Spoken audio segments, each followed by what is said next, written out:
राधे राधे। राधा रानी की कृपा आप सब पर बनी रहे। आप सभी को गणेश चतुर्थी की हार्दिक शुभकामनाएं। आज की इस वीडियो में हम गणेश चतुर्थी की व्रत कथा सुनेंगे।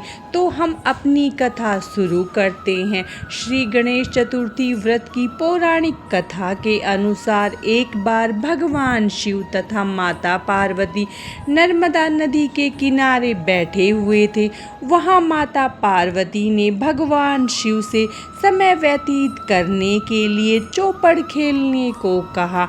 शिव जी चौपड़ खेलने के लिए तैयार हो गए, परंतु इस खेल में हार जीत का फैसला कौन करेगा, यह प्रश्न उनके समक्ष उठा तो भगवान शिव ने कुछ तिनके एकत्रित कर उसका एक पुतला बनाकर उसकी प्राण प्रतिष्ठा कर दी और पुतले से कहा, बेटा हम चौपड़ खेलना चाहते हैं, परंतु हमारी हार जीत का फैसला करने वाला कोई नहीं है, इसीलिए तुम बताना कि हम दोनों में से कौन हारा और कौन जीता। उसके बाद भगवान शिव और माता पार्वती का चौपड़ खेल शुरू हो गया। यह खेल 3 बार खेला गया और संयोग से तीनों बार माता पार्वती की जीत हुई।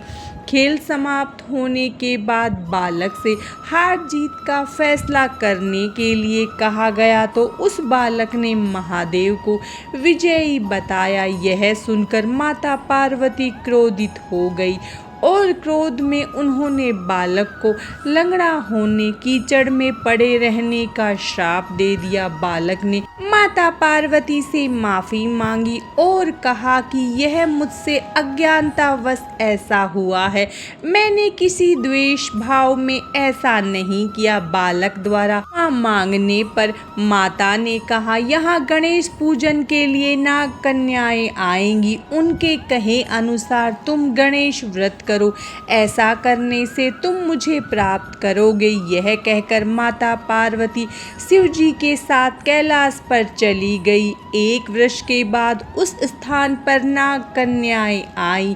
तब नाग कन्याओं ने श्री गणेश के व्रत की विधि मालूम करने पर उस बालक ने 21 दिन लगातार गणेश जी का व्रत किया। उनकी श्रद्धा से गणेश जी प्रसन्न हुए। उन्होंने बालक को मनवांछित फल मांगने के लिए कहा। उस पर बालक ने कहा, हे विनायक, मुझे इतनी शक्ति दीजिए कि मैं अपने पैरों से चलकर अपने माता पिता के साथ कैलाश पर्वत पर पहुंच सकूं और यह देख प्रसन्न हो। तब बालक को वरदान देकर श्री गणेश जी अंतर्ध्यान हो गए। इसके बाद वह बालक कैलाश पर्वत पर पहुंच गया और कैलाश पर पहुंचने की अपनी कथा उसने भगवान शिव को सुनाई। चौपड़ वाले दिन माता पार्वती शिव जी से विमुख हो गई थी, अतः देवी के रुष्ट होने पर भगवान शिव ने भी बालक के बताए अनुसार 21 दिनों तक